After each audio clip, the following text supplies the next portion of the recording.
welcome to Oil and Gas 360. This is Bevo Bevan at the EnerCom Oil and Services Conference in San Francisco. We have the pleasure today of speaking to Robert Anderson.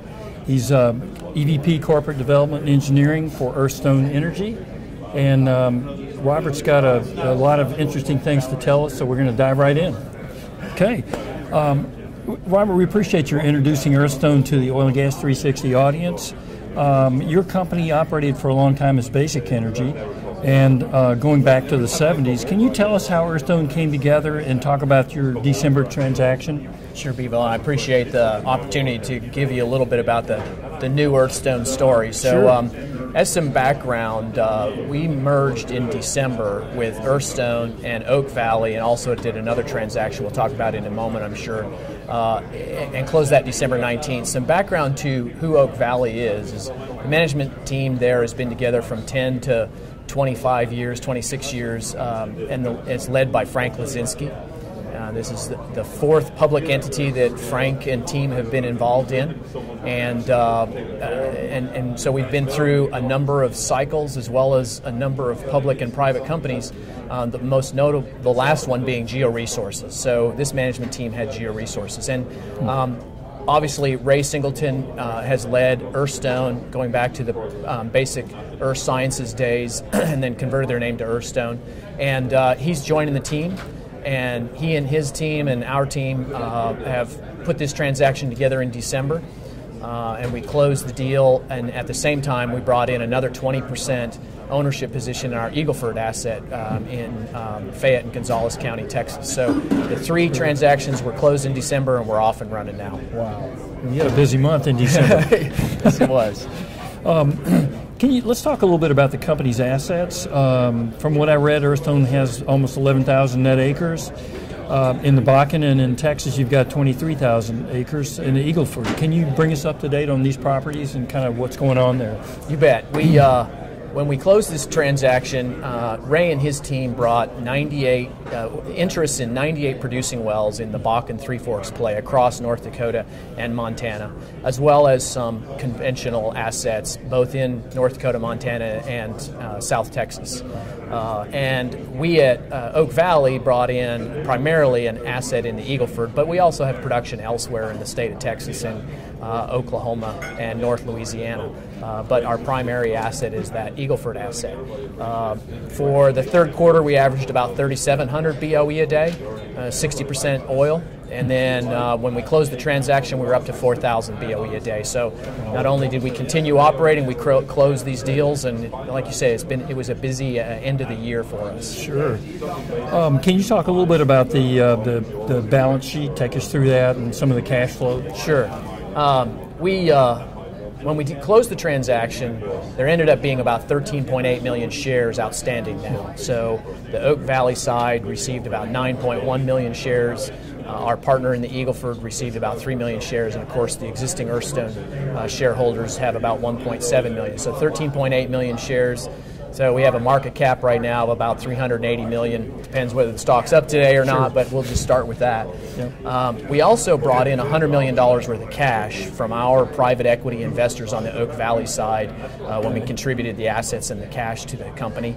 And we have a borrowing base of about $80 million, which $11 million is already drawn. So we got $69 million. So at the time of closing, we have about $175 million of cash plus borrowing availability. So we've got a really good platform to start given our production and our cash balance. Well, that's fantastic. You really do. Can you told us a little bit about the management team. How does this, you guys have seen a lot of cycles over the period of everyone being in the industry. How would you say this, what we're looking at today, compares to the conditions, say, back in the 80s or some of the other cycles? Well, funny you say that, so I'm going to date myself a little bit. I came out of school in 1986 with a petroleum engineering degree from the University of Wyoming. Perfect. So it was great timing then, wasn't it? Yeah. And now we're starting a company out in with a really good platform, a really good base, but out in a kind of a volatile time in our industry. But we have lived through the cycles. both Ray and his team and our team at Oak Valley have lived through the cycles, many of those. And for instance, at Geo Resources, when we went through the 2008-2009 cycle of low prices and financial crisis, we were very active buying assets. We bought two fairly sizable deals for $60 million in 2009. Our market cap probably wasn't $200 million. So we figured out ways in this environment to be able to maintain liquidity and have a very clean balance sheet and not get ourselves in trouble where we're going to need to look for some financing that's very expensive. So we've always been able to find a way to operate in these environments. Well, that's great. Kind of looking out big picture, people are.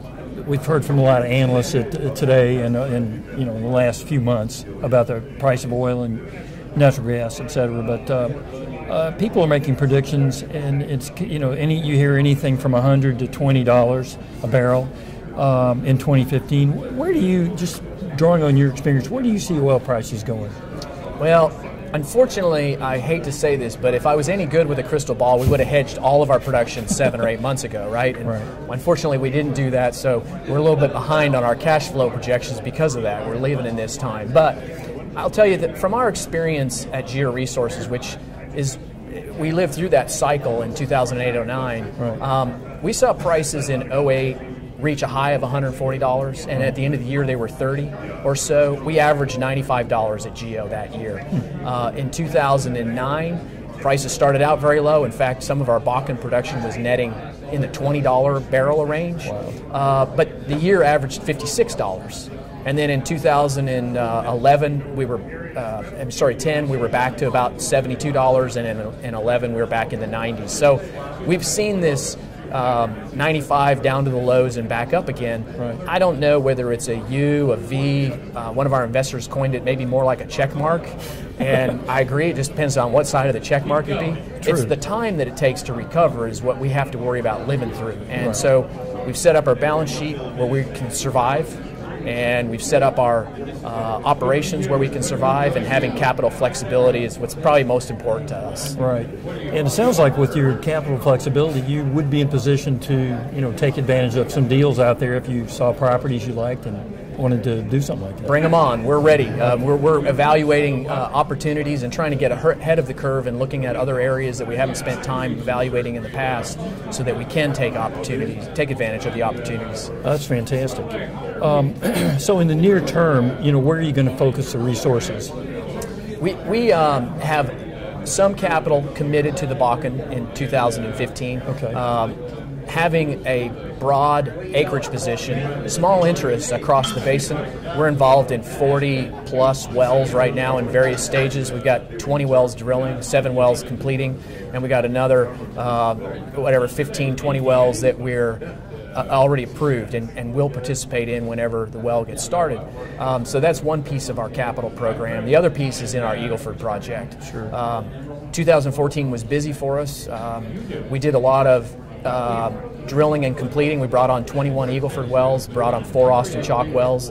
We plan to do kind of the same this year in terms of looking at M&A opportunities, looking at asset opportunities like we did in 2014, and continue some level of capital program in that Eagle Ford. With our 15 wells we got sitting there waiting to be completed, we're going to spend some money down there and hopefully see a good recovery in prices and the cash flows. Well, it sounds like Earthstone is just sitting in a great position to kind of do whatever comes along that's going to make the most sense. So, in a time when a lot of people are really crying, I mean, you guys are sitting in a good spot, it seems like. So it's great having repeat investors that have the confidence in you to put money into work, and we've been good stewards of their money. Well, that's great. Well, we really look forward to kind of following the company and seeing what happens the next year or two, and hopefully we'll get you back on Oil and Gas 360 and kind of update our audience as things move forward. Well, we've been speaking with Robert Anderson, Earthstone Energy, and we really appreciate him spending time with us today and catching us up on what's happening with Earthstone. Thanks, Bevo. Look forward to seeing you again in the future.